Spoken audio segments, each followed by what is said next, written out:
Hey everyone, Happy New Year. Hope you guys had a decent break. If you had a break, it's been a while since I last uploaded, maybe about almost like 2 months now. So thank you so much for waiting patiently. I tend to take little breaks over the summer holidays, partially because it's family time for me, but also because I find that it tends to be too hot to film and we don't have aircon yet. It is coming. So today I thought I would come in with a video that's a little bit lighter in nature because partway through last year I probably went a little heavy-handed on the, I guess, political and philosophical sphere of what's going on. So I decided to do more of an OG topic, which is talking about people with ADHD and relationships, the kinds of problems that can come up. So this is for people who are wanting to learn a little bit more about those with ADHD, maybe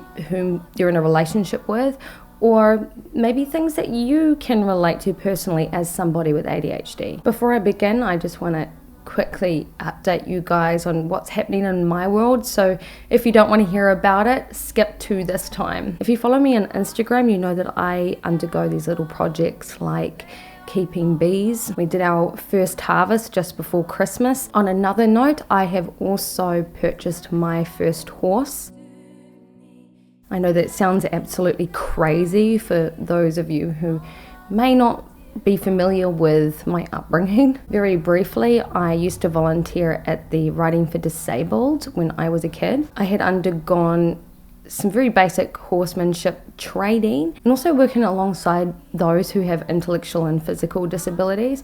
What I found, however, that funnily enough, is me having ADHD, that working with those horses actually really helped me. In fact, there are like certain programs all across the world for people who have PTSD, for rehabilitation for prisoners, where they work alongside horses. So working with horses is incredibly therapeutic for me, and I plan on doing Liberty work with my new horse. So in the future I might do little vloggy things of working alongside my horse and my bees, just to have some fun, I guess. Anyway, enough rambling, let's get on to the video.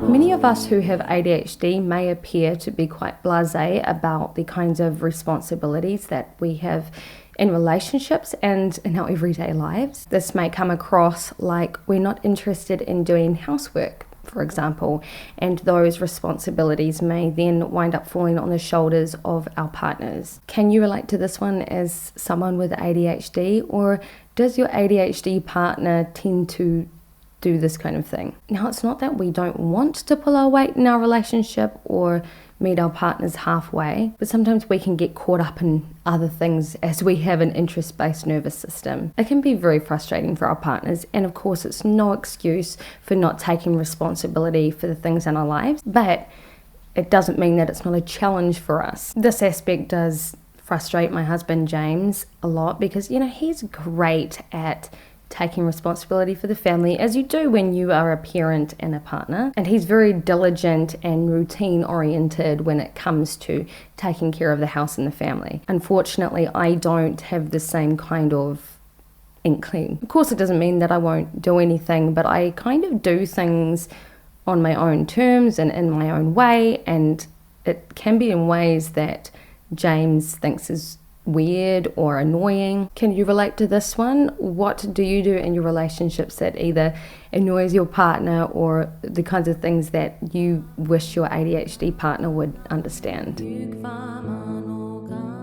Now, we do have an interest-based nervous system, as I mentioned, and this can sometimes manifest into what may appear neglectful to our partner. So in some ways it can relate to the first point about being blasé or appearing blasé about responsibilities. A great example of what I mean by that we can appear neglectful is if we are in a relationship and our partner may need us for something. They may need like emotional support, for example. If we are really caught up in our lives and we are focusing on things in our lives that capture our attention, or in other words, what I like to call hyperfocus, it can be really difficult for that person with ADHD to kind of switch gears and address what our partner needs to. And this unfortunately can come across as being neglectful or again, blasé regarding our responsibilities. Now this of course doesn't mean that we don't care, but it's that we as people with ADHD find it difficult to switch gears. I know that I can get really caught up in one particular thing for like days on end, and James can come to me and say that he really needs my attention for certain things. Say for example, he just wants to sit down and watch a movie with me, but if I'm completely not in the mood, I just won't show any interest at all, even if it's something that he really needs. It can sometimes take me a while to click into gear and remember, okay, this is not just about me and my relationship, and that I need to focus on what makes James happy. I need to nurture him too. And I think that's what makes those of us with ADHD actually really great, is that when there is something that needs to be done and we do successfully switch gears, we are fully present, we are fully immersed.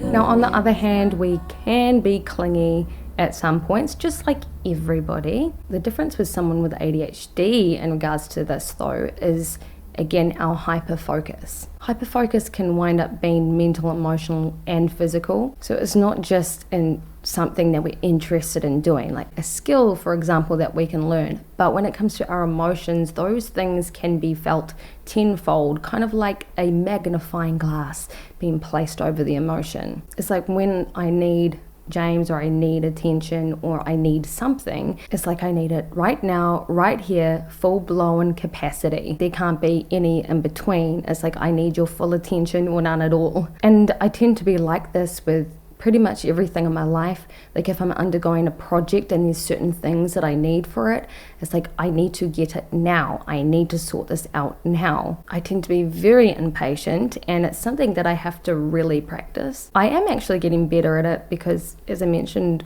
about the horse at the beginning of the video, I'm having to wait for about a total of 3 months before he comes into my care, as the old owners are moving to the States. So I have to be really patient and wait for it, which I think is a great exercise for me. But alas, this feeling of needing to have that attention now, or needing to have that thing now, needing our partners to be with us now, is certainly something that people with ADHD experience.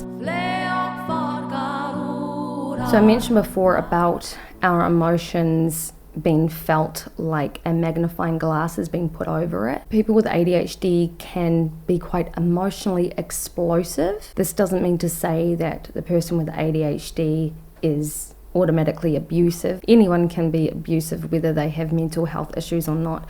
And again, mental health issues are not an excuse to be abusive, as we all know that. When I say emotionally explosive, I probably prefer to use the term passionate, because these emotions don't have to come from a place of anger. The same concept can be found in the things that we are passionate about, topics that we're passionate about, really anything. And when that person with ADHD really feels everything in their core, and then it comes out and it manifests outwardly, that can be passion. You look at all these very successful people with ADHD, like Simone Biles, for example, the US gymnast. Maybe she wouldn't have got to where she is without her ADHD. And of course, having ADHD is debilitating, and it's not something that I would choose to have. But there's certainly no denying that having ADHD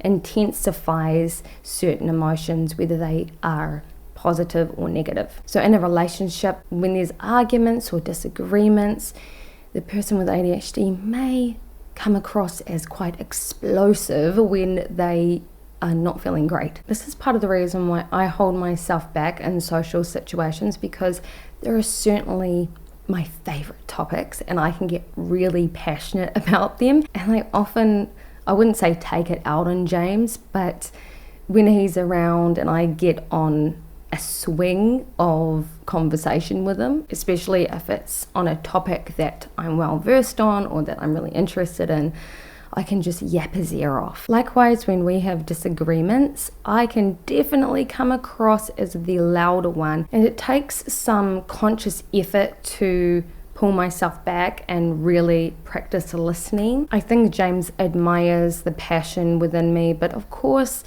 being emotionally explosive like that can be overwhelming for him, and therefore it's important that as someone with ADHD to make sure that you are self-aware, that you practice active listening, that you practice waiting your turn as much as it's hard to wait your turn. So can you relate to this one, or do you have a partner who displays that attribute? I hope you like this video, you guys. It actually was requested, I forgot to say that. I am certainly taking requests, so I don't always read my comments, but if you need to get hold of me, head over to my Instagram, it's linked below. Send me a private message. I'm sometimes a bit bad at responding, or if I'm starting a conversation, I sometimes forget that I'm having a conversation because I receive so many. So please don't be offended if I start talking to you and then all of a sudden it's like I've ghosted. I really do appreciate all the support and all the lovely messages that I get, but give it a go anyway, and I will see what new videos that I can come up with this year. For now though, I hope you guys have a good day, night, morning, evening, wherever you are in the world, and I'll see you guys all again for the next video.